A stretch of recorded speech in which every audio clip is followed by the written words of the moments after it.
జరిగింది. అయితే పొగాకు రైతులకి ఉన్నటువంటి చాలా షార్ట్ టైం, ఎందుకంటే పొగాకు రైతులు వాళ్ళ తాలూకా సీజను వాళ్ళు పంట పండిన తర్వాత వారు ట్రేడ్ చేసుకునేటువంటి దానికి ఉండేటువంటిది కేవలం 4 మాసాలు. అంటే ఈ నెల 10వ 15వ తారీఖులతో వారి సీజన్ పూర్తవుతుంది. ఈ సీజన్ పూర్తయితే రేపు మళ్ళీ కర్ణాటక సీజన్ స్టార్ట్ అవుతుంది. ఇప్పటికీ కూడా పొగాకు రైతులు పండించినటువంటి పంటని కనీసం 15 నుంచి 20% కూడా ప్రభుత్వం ఇన్వాల్వ్ అయ్యి కొనుగోలు చేయాల్సినటువంటి లైసెన్స్ హోల్డర్స్ ఎవరైతే ఉన్నారో వారి మీద ఒత్తిడి తీసుకురావడం కానీ, లేదా మీరు సరైనటువంటి ధరకి కొనకపోతే మీ లైసెన్సులు క్యాన్సిల్ చేస్తామని కానీ ఇవేవి చెప్పకపోగా, ఇందాక సోదరులు బాలరాజు గారు కూడా వారి నియోజకవర్గంలో ఒక పొగాకు రైతు 22వ తారీఖున బొట్టాయిగూడెంలో ఆత్మహత్య చేసుకొని చనిపోయినటువంటి ఆ కుటుంబ సభ్యులను కూడా వారు జగన్మోహన్ రెడ్డి గారిని ఆ కుటుంబ సభ్యులు కలవడం జరిగింది.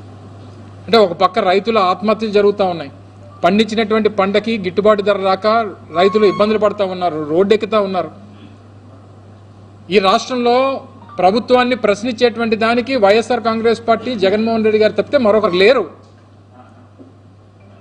మరి వారికి కష్టం వస్తే అండగా నిలబడాల్సినటువంటి జగన్మోహన్ రెడ్డి గారినే మేము రానివ్వం, వస్తే మేము సెక్యూరిటీ ఇవ్వం, ఆ రైతుల సమస్యల మీద మాట్లాడడానికి వీల్లేదు అనేటువంటి ఆలోచనతో ఈ ప్రభుత్వం ఉంటే వారి సమస్యల్ని పరిష్కరించేటువంటిది ఎవరు?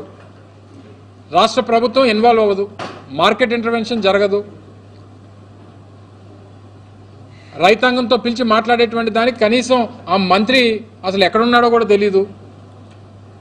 గడిచినటువంటి నెల రోజులుగా పొగాకు రైతంతా కూడా రోడ్డెక్కితే వ్యవసాయ శాఖ మంత్రి ఒక్కసారన్నా ఒక్కరోజన్నా పొగాకు రైతులకు సంబంధించినటువంటి ఆ పెద్దలను రైతులను పిలిచి మాట్లాడినటువంటి సందర్భం ఉందా అని అడుగుతా ఉన్నాం. మీరు ఏది చేయరు. బాధ్యతాయుతమైనటువంటి నాయకుడిగా జగన్మోహన్ రెడ్డి గారు ఈరోజు రోడ్డెక్కితే, నిన్న సాయంత్రం ఇదే సమయానికి అందరం కూడా ఉన్నాం, మీ ప్రెస్ సోదరులు కూడా ఉన్నారు. హెలిప్యాడ్ నుంచి టొబాకో బోర్డు వరకు టీములుగా పోలీసులు వచ్చారు. దాదాపు నేనైతే ఒక 10-15 మంది సిఐని చూశాను, 4-5 డిఎస్పీని చూశాను, 2-3 అడిషనల్ ఎస్పీలు ఉన్నారు. ఎక్కడికక్కడ ఫోర్స్ ఉంది. అడిగితేనేమో ప్రతి జంక్షన్లో పెడుతున్నాం సార్, హెలిప్యాడ్ దగ్గర నుంచి టొబాకో బోర్డు వరకు మొత్తం ఫోర్స్ని పెడుతున్నామని చెప్పి అన్నారు. సరే, ఇప్పటికన్నా వీరికి బుద్ధి వచ్చింది ప్రభుత్వానికి, వారు చేయాల్సినటువంటి పని చేస్తున్నారని చెప్పి అనుకున్నాం. తెల్లవారులు వేస్తే పార్టీ అధ్యక్షులు వారు ఫోన్ చేశారు, అన్న రాత్రి 10 గంటలకి మొత్తం ఫోర్స్ అంతా విత్డ్రా చేస్తారని. ఎందుకు విత్డ్రా చేశారు? ప్రభుత్వం తాలూకా కుట్రేంటి? ఒక Z+ కేటగిరీ ఉన్నటువంటి వ్యక్తి, ఈ రాష్ట్రానికి మాజీ ముఖ్యమంత్రి, అత్యంత జనాదరణ కలిగినటువంటి నాయకుడు రోడ్డెక్కుతూ ఉంటే ఆయనకి సెక్యూరిటీ మీరు ఇచ్చేటువంటి భిక్ష కాదు, ఆయనకి మాజీ ముఖ్యమంత్రిగా వచ్చినటువంటి హక్కు అనేటువంటి విషయాన్ని తెలుసుకోవాలి ఈ ప్రభుత్వం. మీరు ఎక్కడో ఉన్నటువంటి సినిమా యాక్టర్లు తీసుకొని వచ్చి పనికి కేసులు పెట్టించి వాళ్ళకి రెడ్ కార్పెట్లు వేసి మీరు పోలీస్ డిపార్ట్మెంట్ అంతా దానికోసం పనిచేస్తూ ఉంటుంది. ఒక మాజీ ముఖ్యమంత్రి, ఇంత జనాదరణ కలిగినటువంటి వ్యక్తి, ఇప్పటికే గడిచినటువంటి మన శ్రీకాకుళం వెళ్తే విశాఖపట్నం నుంచి శ్రీకాకుళం వెళ్ళడానికి 6 గంటల సమయం పట్టింది.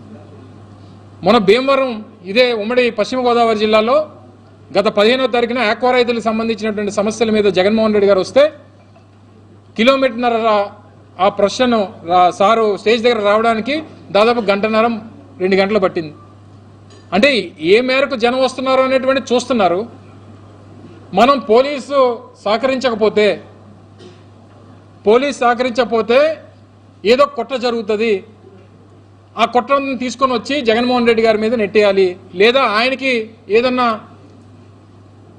అపాయం సృష్టించాలనేటువంటి ఉద్దేశమే ఈ ప్రభుత్వం పెద్దల్లో కనబడతా ఉంది.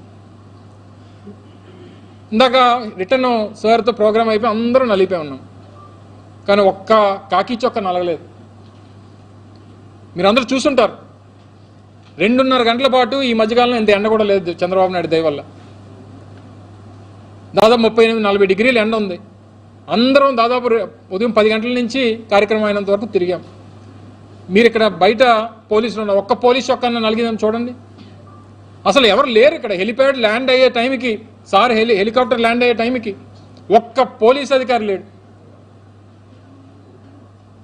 తీరా అక్కడి నుంచి బయలుదేరి టొబాకో బోర్డు దగ్గరికి వెళ్ళేసరికి టొబాకో బోర్డు గవర్నమెంట్ ఆర్గనైజేషన్, అది ప్రాపర్టీ కాబట్టి అక్కడ 10 మందో 20 మందో పోలీసులు ఉన్నారు.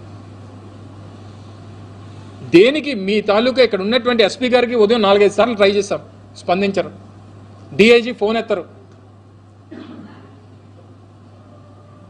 ఇది ఎప్పుడు కూడా ఎల్లకాలం ప్రభుత్వం ఉంటుంది అన్నటువంటి భావన ఎవరికి కూడా కరెక్ట్ కాదు, ఏ అధికారికి కూడా కరెక్ట్ కాదు. మరొకసారి సందర్భంగా హెచ్చరిస్తూ ఉన్నాం,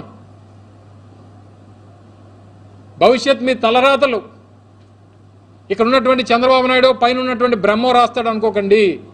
భవిష్యత్తులో మీ తలరాతలు రాసేది జగన్మోహన్ రెడ్డి గారు అన్నటువంటి విషయాన్ని గుర్తుపెట్టుకొని మీరు వ్యవహరించాలి. మీరు ఎందుకు ఈ రకంగా ఇచ్చేస్తూ ఉన్నారు? మన భీమవరంలో లేదు సెక్యూరిటీ, ఇక్కడా లేదు, కానీ మీ ఫోర్స్ మాత్రం వచ్చినటువంటి జనాన్ని ఆపడానికి మాత్రం మీరు పోలీస్ అధికారులు వాడతారు. దాదాపు 4-5 కిలోమీటర్ల మేర ముందే మీరు చెక్ పోస్టులు పెట్టి పోలీసులని పెట్టి వస్తున్నటువంటి జనాన్ని ఆపుతారు. మేము డెఫినెట్గా దీని మీద కేంద్ర ప్రభుత్వానికి, కేంద్ర హోంశాఖకి లేఖ రాస్తాం. జగన్మోహన్ రెడ్డి గారి సెక్యూరిటీ అనేటువంటిది రాష్ట్ర ప్రజలకి అత్యంత ముఖ్యమైనటువంటిది. ఆయన్ని కాపాడుకోవాల్సినటువంటి బాధ్యత ఈ రాష్ట్ర ప్రజల మీద, మరి ముఖ్యంగా వైఎస్ఆర్ కాంగ్రెస్ పార్టీ నాయకత్వం మీద, మా కార్యకర్తల అభిమానుల మీద ఉంది. లేదా ముందు చెప్పేసండి, రాత్రి 10 వరకు డ్రామాలు ఆడతారు, పోలీసుల్ని ఆ కావాత నిర్వహిస్తారు అటు ఇటు, ఉదయం లేస్తారు ఒక్క మనిషికి అనమాట. లేదు ముందు చెప్పేస్తారు అనుకోండి, అప్పటికప్పుడు పాపం రాజా కొంతమంది మన కార్యకర్తలనే వాలంటీర్లుగా పెట్టి, కొంతమంది స్థానికంగా ఉన్నటువంటి నాయకుల్ని వాళ్ళని పెట్టి మేము రోప్ పార్టీ చేసుకోవాల్సినటువంటి పరిస్థితి వచ్చింది. మరొకసారి ఈ సందర్భంగా హెచ్చరిస్తూ ఉన్నాం, ఇక్కడి నుంచి రోజులు దగ్గర పడతా ఉన్నాయి. జగన్మోహన్ రెడ్డి గారు ప్రతి వారం ఏదో కార్యక్రమాన్ని బయటకు వస్తూనే ఉంటాడు. మీ రోజులు దగ్గర పడ్డాయి. ప్రజలు ఎంత మేర 2 కిలోమీటర్లకి 2.5 గంటల సమయం పట్టిందనంటే మీరు ఈ ప్రభుత్వం అర్థం చేసుకోవాల్సింది, ఈ ప్రభుత్వం మీద ఉన్నటువంటి వ్యతిరేకత ఎంత ఉందో అనేటువంటిది ఈరోజు వచ్చినటువంటి జనం దానికి సాక్ష్యం అనేటువంటి విషయాన్ని తెలియజేస్తూ ఉన్నాం. దయచేసి ఇవన్నీ గుర్తుపెట్టుకొని మరొకసారి సంబంధించినటువంటి అధికారులు వచ్చినటువంటి ఫోర్స్ని ఎందుకు విత్డ్రా చేశారు, దానికి కారణాలు ఏంటి, దానికి ప్రభుత్వం సమాధానం చెప్పాలి. పార్టీ తరపు నుంచి కూడా డెఫినెట్గా కేంద్ర ప్రభుత్వానికి లేఖ రాస్తాం. జగన్మోహన్ రెడ్డి గారి తాలూకా సెక్యూరిటీ విషయంలో ఈ ప్రభుత్వం పూర్తిగా కావాలని చెప్పి వారికి సెక్యూరిటీని విత్డ్రా చేసి వారికి ఏదో హాని తలపెట్టాలనేటువంటి ప్రయత్నం ఈ ప్రభుత్వంలో కుట్ర జరుగుతూ ఉందన్నటువంటిది మా పార్టీ తాలూకా అనుమానంగా ఈ సందర్భంగా తెలియజేస్తూ ఉంది. సో దయచేసి మరొకసారి ఇప్పటికన్నా సరే మీ సెక్యూరిటీ సంగతి పక్కన పెట్టండి, కనీసం పొగాకు రైతులకు సెక్యూరిటీ అన్నా ఇవ్వండి, వారినన్నా కాపాడండి, వారికన్నా కావాల్సినటువంటి రేటు ఆ 300 రూపాయలు కనీస రేటు ఇవ్వండి. మీరు చెప్పినటువంటి ఎంతైతే మీరు పండించమని చెప్పినటువంటి ప్రభుత్వం ఎంతైతే చెప్పిందో అంతన్నా కొనండి అని చెప్పి రైతులు గగ్గోలు పెడతా ఉన్నారు.